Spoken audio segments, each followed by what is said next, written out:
Halo teman-teman, welcome back to my YouTube channel. Oke, di video kali ini aku mau sharing lagi nih. Nah, di sini aku bakal ngasih salah satu topik dari mapel ekonomi, yaitu sistem ekonomi ya. Topik ini ada di kelas 10 ya, teman-teman. Nah, di sini aku bakal ngebahas tentang ciri-ciri sistem ekonomi ya.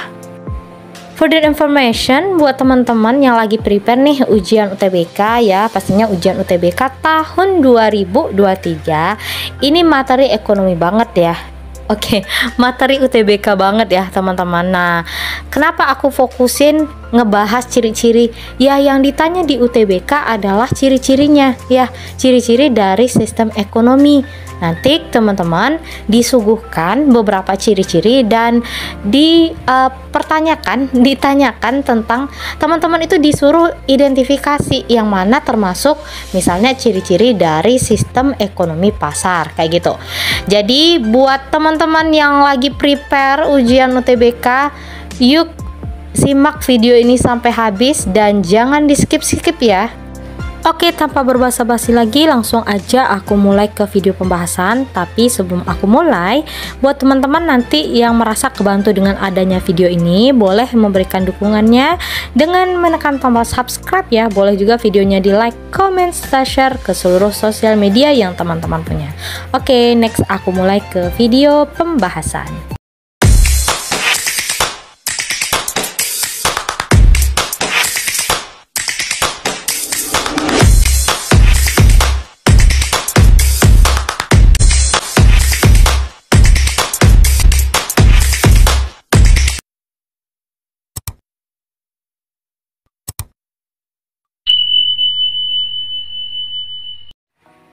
Oke teman-teman, nah di sini aku bakal ngejelasin ya tentang sistem ekonomi.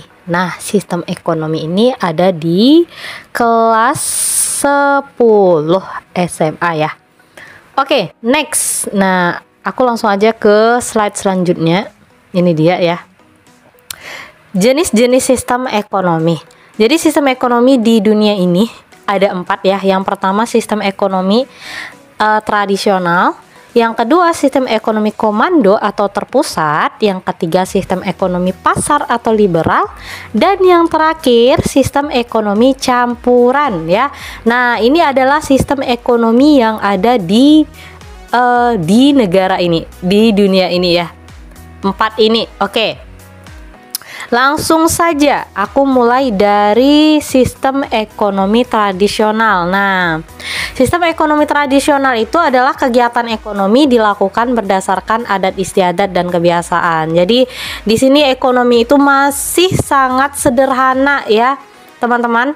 Nah, di sini juga dia itu melakukan kegiatan ekonomi itu masih sesuai dengan adat istiadat mereka. Maksudnya masih sesuai kebiasaan. Jadi belum maju kayak gitu ya. Nah, kita lihat nih ciri-cirinya. Ciri-ciri. Oke, ciri-ciri yang pertama yaitu sistem barter.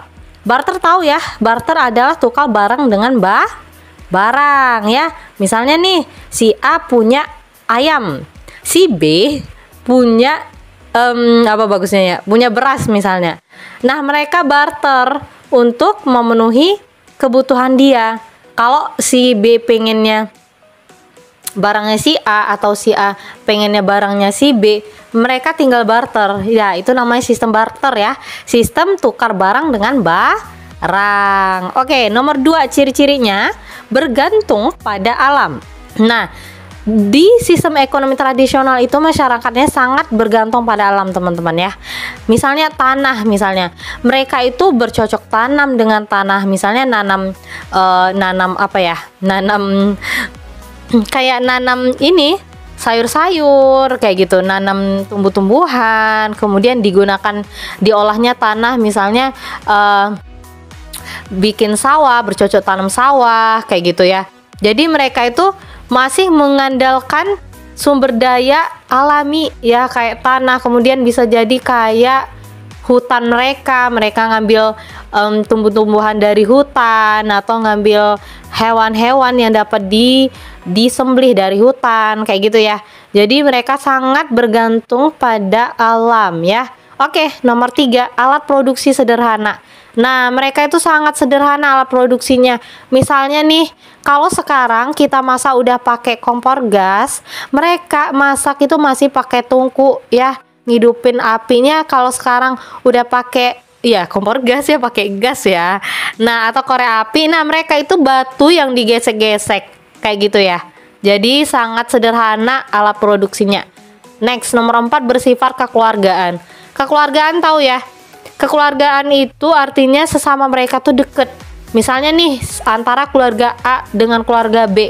Kalau keluarga B nggak punya sesuatu buat dimakan, nah keluarga A ini dia ngasih makanan mereka kayak gitu.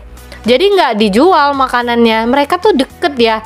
Mereka tuh bisa saling memberi, kemudian juga belum ada jual beli. Juga antara mereka yang satu dengan yang lain itu nggak ada keinginan untuk mencari keuntungan besar-besar, itu belum ada ya. Mereka itu lebih ke memberi barang kebutuhan atau barang kebutuhan yang dibutuhkan oleh keluarga. Itu artinya bersifat kekeluargaan itu ya. Kemudian yang terakhir, tidak ada pembagian kerja. Nah, di sini ya boro-boro ada pembagian kerja ya.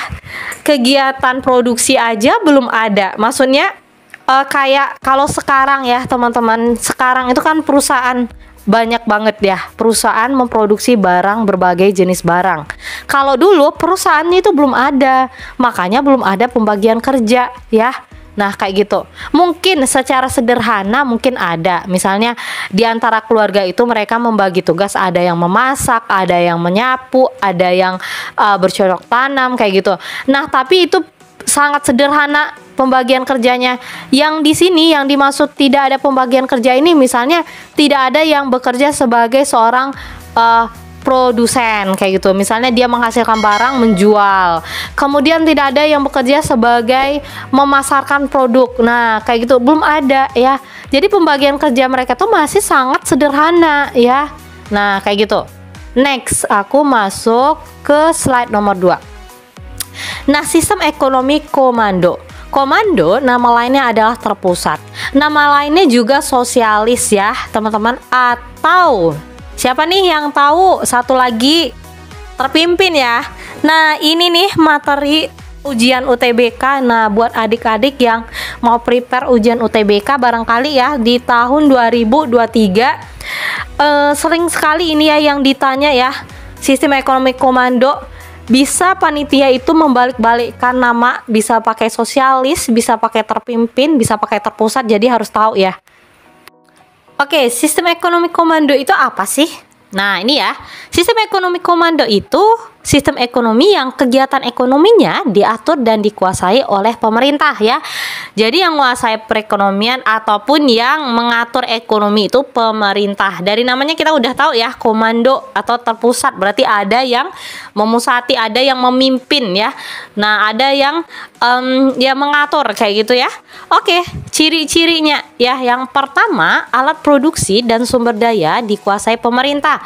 Alat produksi tahu ya, kayak mesin-mesin produksi, kemudian teknologi. Nah ini semuanya dipunyai atau dimiliki pemerintah ya. Sumber daya dikuasai pemerintah, kayak sumber daya alam. Apa contohnya sumber daya alam? Contohnya apa? Misalnya kelautan, hasil laut, kemudian hutan ya, kemudian air sumber daya juga ya. Nah kayak listrik itu sumber daya juga ya, itu diatur pemerintah. Batu bara semuanya dikuasai pemerintah ya. Yang kedua, distribusi pendapatan lebih merata. Jadi karena di sini pemerintah yang mengatur ya, pemerintah itu kan mengatur sebenarnya untuk kemakmuran rakyat ya, bukan untuk mencari keuntungan sebesar-besarnya ya. Nah, jadi karena diatur pemerintah, maka pendapatan masyarakat lebih merata, teman-teman. Nah, itulah ya yang menjadi kelebihan di sistem ekonomi komando juga ya, karena semuanya diatur pemerintah termasuk pendapatan ya. Nah pendapatan itu diratakan oleh pemerintah. Misalnya di daerah A UMK-nya 3 juta per bulan misalnya, daerah B 3,5 juta per bulan. Nah pendapatan itu semuanya, UMK-nya dan lain-lainnya diatur pemerintah, dan pemerintah di sini akan berusaha gimana supaya membuat pendapatan masyarakat itu merata, kayak gitu ya. Oke, nomor 3, hak milik individu tidak diakui. Nah, di sini kepemilikan individu atau perorangan nggak diakui ya. Misalnya nih ada masyarakat yang mau buka perusahaan, nggak boleh. Atau ada masyarakat yang mau pengen menguasai sumber daya, nggak boleh ya. Ada masyarakat yang pengen menguasai alat-alat produksi dan mesin serta teknologi, nggak boleh ya. Jadi di sini nggak boleh, makanya hak milik individu tidak diakui ya. Oke, nomor 4, kebijakan ekonomi dibuat pemerintah. Nah, kayak undang-undang kayak gitu, kemudian aturan ekonomi, segala yang berkaitan dengan kebijakan itu. Nah, ini pemerintah yang bikin ya. Oke, gimana? Sulit atau mudah? Silahkan dijawab melalui hatinya ya. Ini masih mudah. Oke, semoga masih dapat dimengerti. Next, aku masuk ke nomor selanjutnya, page selanjutnya ya. Sistem ekonomi liberal atau pasar. Nah, ini nama lainnya adalah sistem ekonomi kapitalis ya, kapitalis. Kemudian apa lagi tuh? Liberal, pasar, ada satu lagi kalau nggak salah. Nanti dicari aja ya. Oke, ini nah kita harus tahu dulu nih ke pengertiannya. Ini dia ya, kegiatan ekonomi diserahkan kepada swasta atau masyarakat, pemerintah hanya mengawasi. Oke, jadi di sini masyarakat bebas melakukan kegiatan ekonomi ya. Nah, ada peran pemerintah memang cuman kecil ya. Kecilnya itu hanya sebatas mengawasi aja ya. Nah, kayak gitu, kayak misalnya kayak bikin undang-undang kayak gitu. Nah, itu pengertiannya. Ciri-ciri kita lihat. Yang pertama, adanya kebebasan memiliki alat produksi dan sumber daya produksi.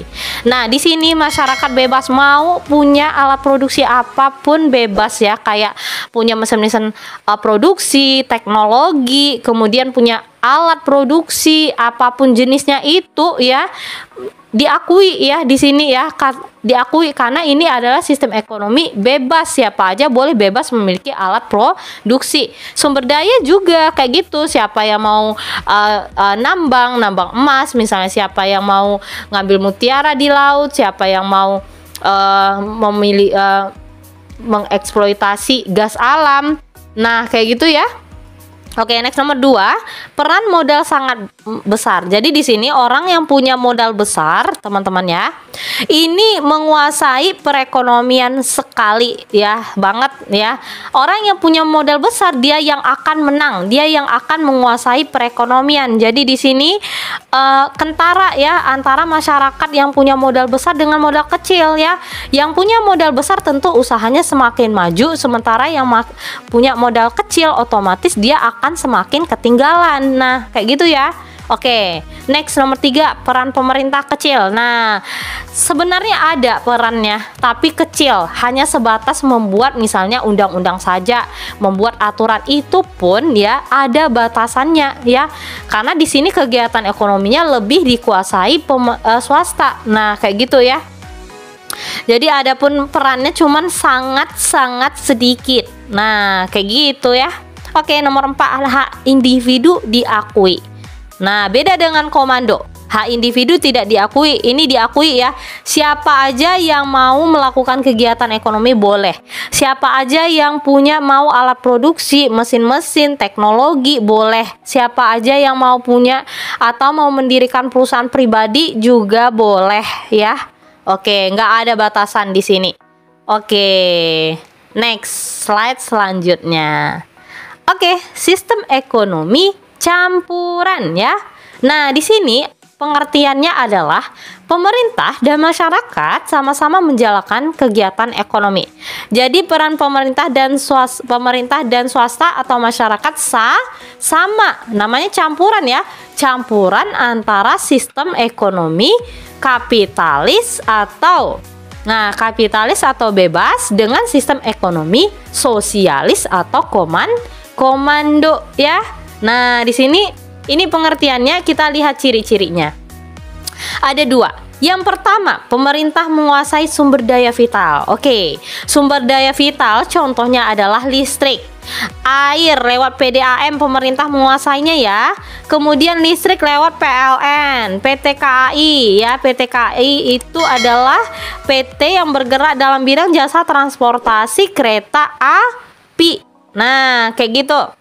Terus ada minyak kayak pom bensin itu ya, bahan bakar ya. Nah, itu kan penting banget ya, teman-teman. Itu wajib di sini pemerintah yang ngatur. Nah, apa jadinya kalau swasta yang punya, yang ngatur? Ya, nggak bakalan itu harga itu stabil kalau swasta yang punya, teman-teman. Karena kalau swasta kan orientasinya adalah mencari keuntungan sebesar-besarnya ya. Nah, kalau mencari keuntungan sebesar-besarnya, sementara ini sumber daya yang sangat vital bagi orang kaya mungkin bisa membeli. Tapi bagi orang miskin, itu nggak bisa, teman-teman ya. Orang miskin kan susah ya uangnya. Maksudnya dia itu mencari uang itu susah banget kayak gitu ya. Jadi di sini pemerintah berupaya supaya gimana harga ini stabil. Maksudnya naik pun tapi nggak naik terlalu melonjak kayak gitu ya. Nah, itu dia alasannya, sumber daya vital itu tetap dikuasai oleh pemerintah ya, supaya nanti harganya tuh lebih stabil kayak gitu. Oke, nomor 2. Pemerintah dan swasta memiliki peran sama dalam kegiatan ekonomi. Ya, peran mereka itu sama, teman-teman. Mau punya perusahaan boleh. Pemerintah ada perusahaannya lewat BUMN. Swasta ada perusahaannya lewat BUMN. Nah kan sama tuh ya, sama-sama boleh mendirikan usaha, sama-sama boleh punya alat produksi. Misalnya ada alat produksi yang dimiliki swasta, ada pula juga yang dimiliki oleh pemerintah, kayak gitu ya. Oke, nah kemudian nomor 2, pemerintah dan swasta. OMG, udah ya teman-teman ya. Udah nomor 2 udah. Jadi di sini intinya ya, siapa aja boleh melakukan kegiatan ekonomi, mau pemerintah mau swasta itu boleh. Nah, teman-teman, tentunya di sistem ekonomi ini masih ada kelemahan dan kelebihan masing-masing. Oke, untuk nah, bagi teman-teman yang mau tahu ya kelebihan dan kekurangannya, aku akan share videonya setelah video ini ya. Jadi kepoin terus ya intinya video yang aku bikin ya. Oke, teman-teman, itu dia pembahasan tentang sistem ekonomi. Semoga bisa dimengerti dan dipahami ya. Jika ada pertanyaan boleh banget ya tulis di kolom komentar. Jika ada saran ataupun masukan boleh juga ditulis di kolom komentar. Nah, jika teman-teman mau request kira-kira topik apa yang akan aku bahas ya, yang mau dibahas di next video ataupun soal tentang apa, boleh ya tulis juga di kolom komentar. Terima kasih buat teman-teman yang udah hadir di channel aku ya. Semoga sehat selalu dan terus semangat ya. Yang lagi studi semoga lancar, nilainya dapat terbaik ya, nilai-nilainya. Kemudian yang lagi mau prepare di ujian-ujian penting ya, terutama ujian PTN di tahun 2023, tetap semangat ya, nggak apa-apa dari sekarang prepare-nya. Karena waktu itu nggak bakalan terasa berlalu ya. Waktu itu terasanya cepet banget ya. Maksudnya ya berlalu cepet kayak gitu ya. Jadi ya nggak bakalan terasa ini waktu. Jadi buat teman-teman yang mau ujian, aku saranin dari sekarang prepare-nya. Karena kalau udah nunggu di akhir-akhir pasti nggak bakalan efektif lagi ya. Nah, karena waktu kita udah habis, bentar lagi aku akan mengakhiri video kali ini. Tapi sebelum aku tutup, buat teman-teman yang merasa kebantu dengan adanya video aku, boleh banget memberikan support dan dukungannya dengan mengklik tombol subscribe ya. Boleh juga videonya di like ya, dan jangan lupa diaktifkan tombol notifikasinya supaya teman-teman tidak ketinggalan dengan video menarik aku lainnya. Oke, terima kasih ya. See you to the next video. Bye-bye.